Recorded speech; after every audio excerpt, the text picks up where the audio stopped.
बगलामुखी बगलामुखी पीतांबरधारी बगलामुखी बगलामुखी बगलामुखी पीतांबरधारी बगलामुखी बगलामुखी देवी बगलामुखी। जय जगन्माता देवी बगलामुखी। ओम ह्रीं बगलामुखी वरदे सर्वसौभाग्यप्रदायिनी समस्त भक्तानां सर्वाभीष्टं साधय साधय ह्रीं ओम स्वाहा। కాలగమనానికి పరిమితులు లేనట్టుగా సూర్యమంగళం తాంత్రిక విద్యాపీఠమునందు వెలసినటువంటి శ్రీ బగళాముఖీదేవి క్షేత్రమున ప్రతిరోజు అమ్మవారికి ఆరాధనలు జరుగుతుంటాయి. ఇక్కడ 3 కాలాల పూజలు నిర్వహిస్తారు. ఉదయం, మధ్యాహ్నం, అలాగే రాత్రి, అలాగే సాయంత్రం పూట దీపారాధన చేస్తారు. 4 కాలాల పూజలు అని చెప్పవచ్చు. ఇవి చాలా సంవత్సరాలుగా నిర్వహిస్తూ వస్తున్నాం. ఇక్కడ చాలామంది భక్తజనాలు ఇక్కడ అనగా తమిళనాడు రాష్ట్రం నుంచే కాకుండా ఇండియాలో ఉన్నటువంటి ప్రతి రాష్ట్రం నుంచి కూడా, విదేశాల నుంచి కూడా భక్తజనులు వచ్చి అమ్మవారి అనుగ్రహం పొంది, అంటే శ్రీ బగళాముఖీ దేవి యొక్క అనుగ్రహాన్ని పొంది అభీష్ట సిద్ధిని సాధించి సంతోషంగా ఇక్కడి నుంచి వెళుతుంటారు. అలా సంతసించిన వారు వారి యొక్క అనుభవాలను ఇక్కడ ఒక రిజిస్టర్లో రాసి మరీ వెళుతుంటారు. మాకు అమ్మవారి అనుగ్రహం చేత మేమనుకున్న కార్యాలలో లబ్ధి పొందాము అని. ఒకవేళ మీరు కూడా ఇక్కడికి వస్తే ఈ అనుభవాన్ని పొందవచ్చు. మహా అద్భుతమైనటువంటి అనుభవాలు ఇక్కడ చాలామంది చవి చూశారు. ఇదివరకే మీకు చెప్పాను, గత ఎపిసోడ్లో మీకు దీని గురించి చెప్పాను. దంపతులు పూజలు నిర్వహించి సంతాన యోగాన్ని ఇక్కడి నుంచే పొంది వెళ్లారు. వారి పూజలు ఫలించి సంతాన యోగం కలిగి బిడ్డకు జన్మనిచ్చారు. అంటే ఒక పూజ ప్రారంభించడానికి ముందుగా, నా ఉద్దేశం పూజ ప్రారంభించడానికి ముందు అంటే పరిహార పూజ ప్రారంభించడానికి ముందే తీసినటువంటి ఎపిసోడ్లోనే మీకు ఈ విషయాన్ని నేను చెప్పటం జరిగింది. ఆ పూజ జరిగింది. టెస్ట్ ట్యూబ్ బేబీ చేయించుకోవాలనుకుంటున్నామని వాళ్ళ జాతకం చూసినప్పుడు అవసరం లేదు, కొన్ని పరిహారాలు చేసుకుంటే గనక మీకు సహజంగానే సంతానం కలుగుతుందని కొన్ని పూజలు చేయించి, ఆ పరిహార పూజలు చేసిన తరువాత అప్పటికావిడ కన్సీవ్ కాలేదు, డాక్టర్లేమో సంతాన యోగం కలగదు అని చెప్పారట. పూజ ముగించుకుని వారి జాతకాన్ని క్షుణ్ణంగా పరిశీలించి పరీక్షించి మీకు సంతానయోగం కలుగుతుంది, అది కూడా ఆడపిల్లే పుడుతుంది, ఆవిడికి శ్రీవిద్య అని పేరు కూడా పెట్టండి అని చెప్పాను. ఎందుకు అంటే శ్రీవిద్యాదేవి ఉపాసన. బగళాముఖీదేవి అంటే శ్రీవిద్యే. శ్రీవిద్యాదేవికి 10 స్వరూపాలు. అందులో 3 ప్రధానమైన గుణములు కలిగిన స్వరూపం ఒక్కటే ఉంది, ఆవిడే బగళాముఖి. అంటే శ్రీవిద్య ఉపాసన ద్వారా జన్మించినటువంటి బిడ్డ కనుక తనకు శ్రీవిద్య అని పేరు పెట్టమని చెప్పడం జరిగింది. ఈ మధ్య 10 రోజుల క్రితం ఆవిడ ఆడపిల్లకు జన్మనివ్వటం జరిగిందని చెప్పారు. ఆ బిడ్డకు శ్రీవిద్య అని నామకరణం చేశారు. ఇటువంటి అద్భుతమైన అనుభవాలు చాలా ఉన్నాయి. మహత్తర రోగశాంతి. చాలా పెద్ద రోగం వచ్చిన వారికి ఆ రోగం పోయి పడక మీద నుంచి లేవటమే కష్టమైన వ్యక్తికి సంజీవిని హోమం చేసి నడిపించాం. ఆ వ్యక్తి ప్రతి నెల ఇక్కడికి వస్తూ ఉంటారు. బెంగళూరు నుంచి ప్రతి నెల ఒంటరిగా ఇక్కడికొచ్చి అమ్మవారి దర్శనం చేసుకుని వెళుతున్నారు. ఇలా అనేకం, ఇలా చెప్పుకుంటూ పోతే చాలా ఎపిసోడ్లు చెప్పుకోవచ్చు. ఇలా మహా అద్భుతమైనటువంటి విషయాలు, అనుభవాలు ఇక్కడికొచ్చే భక్తజనులు పొందటం జరుగుతోంది. ఇక్కడే ఎందుకలా జరుగుతున్నాయి అంటే ఇక్కడ సరిగ్గా పూజా విధానాలు నిర్వహిస్తుంటాం. మనం ఏ దేవాలయానికి వెళ్ళినప్పటికీ ఆ దేవాలయంలో ఉన్నటువంటి శక్తి, దైవం ఎవరైనా కాని, శివుడు, విష్ణువు, దేవి, ఇలా ఎవరైనా కానివ్వండి, అంటే వారికి, అంటే ఆ దైవ చైతన్యానికి సరిగ్గా పూజలు జరిగితేనే అక్కడ శక్తి కొలువు ఉంటుంది, శక్తి కొలువై ఉంటుంది. ఇప్పుడు మనం చూస్తే, ఇప్పుడు మన తమిళనాడులో కూడా ఉన్నాయి చాలా క్షేత్రాలు, మహామహాక్షేత్రాలు శక్తిహీనంగాను నిర్జీవంగా ఉంటాయి. బయట నుండి చూసినప్పుడే తెలుస్తుంది. చాలా విషయం ఏంటంటే, దరిద్రం తాండవిస్తున్న ఇంటిని చూడగానే మనందరం కనుక్కుంటాం కదా. ఒక ఇంటిలో అడుగు పెడితే ఆ ఇల్లు సుభిక్షంగా ఉందా, ఆ ఇంట్లో దరిద్రం ఉందా లేదా అని అడుగు పెట్టగానే మనకు తెలుస్తుంది. అదేవిధంగా దరిద్రాన్ని అనుభవిస్తున్న వ్యక్తిని చూసినా మనం ఇట్టే కనుక్కోవచ్చు, తను సుభిక్షంగా ఉన్నాడా, దరిద్రాన్ని అనుభవిస్తున్నాడా అని. దరిద్రం అంటే మీ అందరికీ తెలుసుగా, కష్టం. అదేవిధంగా కొన్ని పుణ్యక్షేత్రాలు, ఆ క్షేత్రంలో కొలువు తీరిన దేవతలు కూడా కష్టంలో ఉన్నారు. దానికేమిటి కారణం? అక్కడ సరైన విధానంలో పూజా విధానాలు నిర్వహించటం లేదు. ఆ పూజలు చేస్తున్నటువంటి, అంటే ఆ దైవానికి సేవలు చేస్తున్నటువంటి పూజారి కూడా, పురోహితుడు కూడా పరమ దరిద్రాన్ని అనుభవిస్తుంటాడు. ఇప్పుడు దీని గురించి మనం ఏం చెప్పచ్చు? ఇచ్చి పుచ్చుకోవటం, గివ్ అండ్ టేక్ పాలసీ అని చెప్తుంటారు కదా. ఇది అటువంటిదే. భగవంతునికి మనం మనస్ఫూర్తిగా ఏదైనా ఇస్తేనే ఆయన మనకిస్తాడు. ఉదాహరణకి ఓ దీపాన్ని తీసుకోండి, అందులోని ఒత్తిని పైకి తీసి అందులో నూనె పోస్తేనే దీపం ప్రకాశిస్తుంది.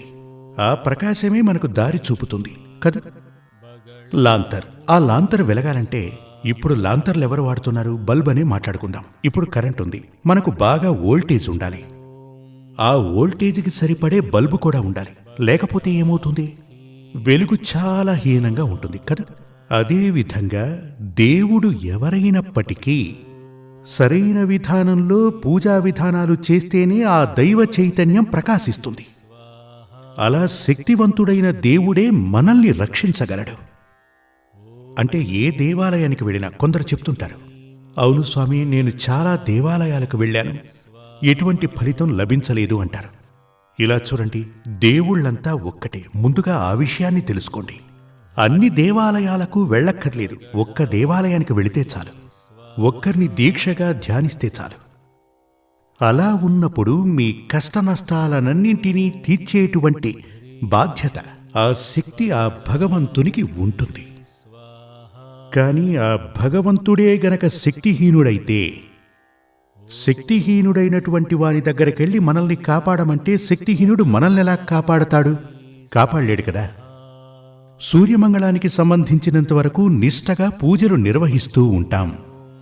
ఇక్కడ కొందరు చాలా దూరం నుంచి వస్తుంటారు, విదేశాల నుంచి కూడా వస్తుంటారు. వారికి ఏం చెప్తామంటే 7 గంటలకు పూజ అంటే 6:45కే మీరుండాలంటాం.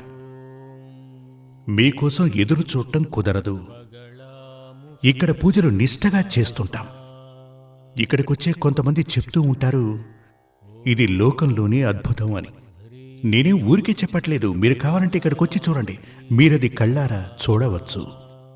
ఇక్కడికొస్తే ఇక్కడ నిర్వహించేటువంటి విధి విధానాలు, శుచి, శుభ్రత, పూజా విధానాలు అన్నీ కూడా మీరు చూడవచ్చు. మీరు అత్యంత ఆశ్చర్యానికి లోనవుతారు. ఎందుకు అంటే ఇక్కడ ఉండేటువంటి వారు అపూర్వ దేవత శ్రీ బగళాముఖి. శ్రీ బగళాముఖి దేవి. చాలామంది నన్ను అడుగుతూ ఉంటారు, అమ్మవారికి అంత శక్తి, అంత మహత్తే ఉంటే ఎందుకని మరిన్ని దేవాలయాలు లేవు? ఎందుకు అంటే ఆవిడకంటూ కొన్ని విధి విధానాలున్నాయి, వాటిని తప్పనిసరిగా పాటించాలి. లేదు అంటే గనక ఆరాధన చేసే వ్యక్తికే ప్రమాదం వస్తుంది, అంటే పూజారే ప్రమాదంలో పడతాడు. ఇక్కడికొస్తే మీకు అన్ని విషయాలు తెలుస్తాయి. విధి విధానుసారమే ఇక్కడ పూజలు నిర్వహిస్తారు.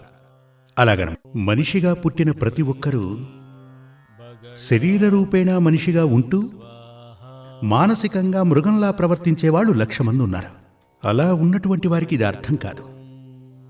మీకు బుద్ధి ఉండాలి, తెలివి ఉండాలి. అలా ఉన్నట్లయితే తప్పకుండా మీరు ఇక్కడికి వచ్చారంటే ఇక్కడి మహత్తేంటో మీకు అర్థం అవుతుంది. మరో విషయం, ఇక్కడికి వచ్చిన తరువాత మీరు అనుకున్న కార్యాలు ఎందుకు జరుగుతుంటాయి అంటే, మీరు ఏమి చేస్తే, అంటే ఏంటంటే మీకు ఒక ఉదాహరణ చెప్తాను. ఇప్పుడు హాస్పిటల్కి వెళుతూ ఉంటాం. ఆ హాస్పిటల్కి వెళ్ళిన వాళ్ళందరికీ వ్యాధి నయమవుతూ ఉంటుంది. దానికి కారణం ఏమిటి? అక్కడున్నటువంటి వైద్యుడు రోగమేమిటో తెలుసుకుని దానికి కావలసిన మందులు ఇస్తున్నాడని అర్థం. అదేవిధంగా ఇక్కడికి వచ్చిన వారు, ఇప్పుడు వ్యక్తి వచ్చి మాకు సంతాన యోగం లేదు స్వామి, పూజ చేయండి అంటే మేము పూజలు చెయ్యం. ముందు నీ జాతకాన్ని తీసుకురా, అందులో నీకు సంతాన యోగం ఉంటే గనక, అసలు సంతాన యోగమే లేదా ఈ విషయం జాతకం చూస్తే తెలుస్తుంది. సంతాన యోగం లేకపోతే ఎటువంటి పూజలు చేసినా ఏ ప్రయోజనము ఉండదు. ఇది అర్థం చేసుకోండి. సంతానయోగం ఉంది, కానీ దానికి చాలా అడ్డంకులున్నాయి.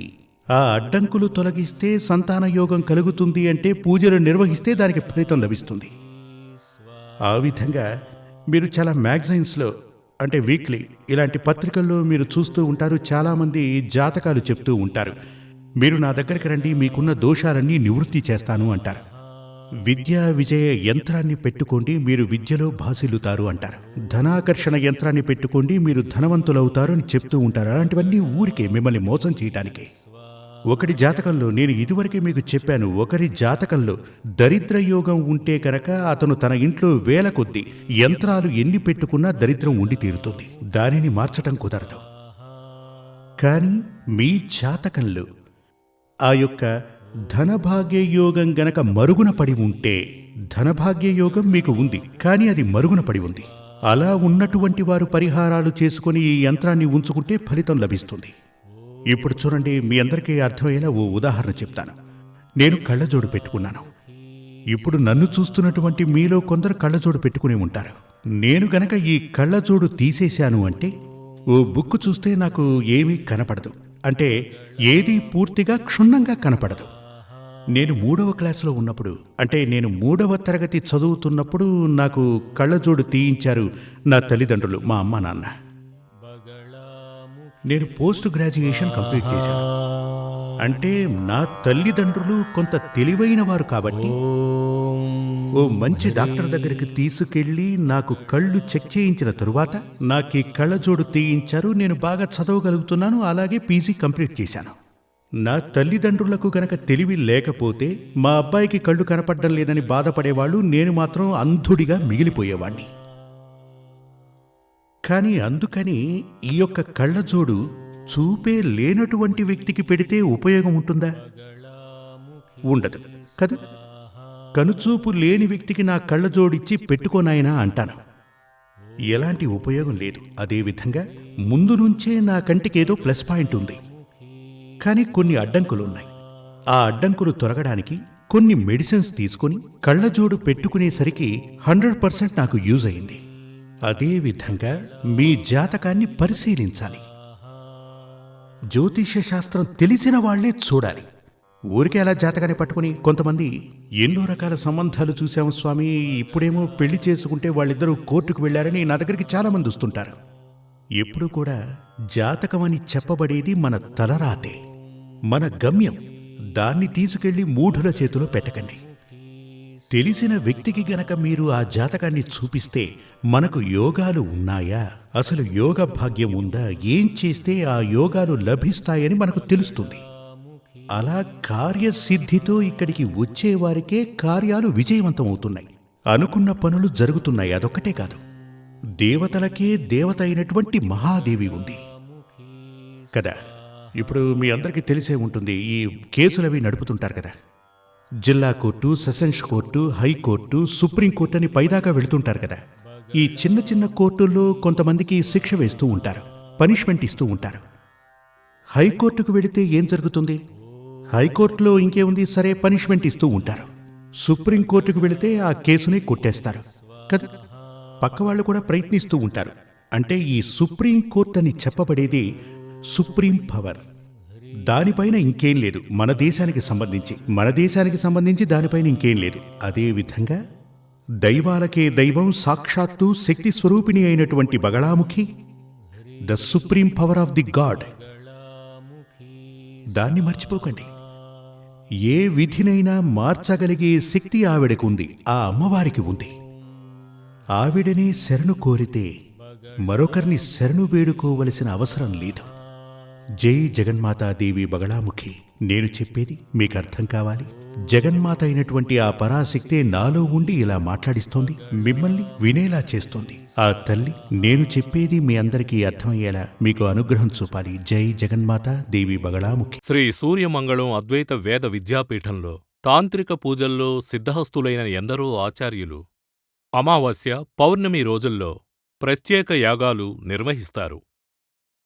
ఈ యాగాల్లో పాల్గొనడం ద్వారా తల్లి శ్రీ బగళాముఖీదేవి అనుగ్రహం వల్ల సర్వదోషాలూ పోయి సకల సౌభాగ్యాలు మనకు కలుగుతాయి. శ్రీ సూర్యమంగళం అద్వైత వేద విద్యాపీఠం జ్యోతిష్యం, ప్రశ్నలు, వాస్తు, తాంత్రిక పూజలు మరియు వేద యాగాలు నిర్వహిస్తారు. సంప్రదించవలసిన నంబర్ 7305442299 7305442299. చెన్నై, కోయంబత్తూర్, బెంగళూరు, హైదరాబాద్, విజయవాడ, ఢిల్లీ, ముంబై, తిరునల్వేలి, టెక్సాస్.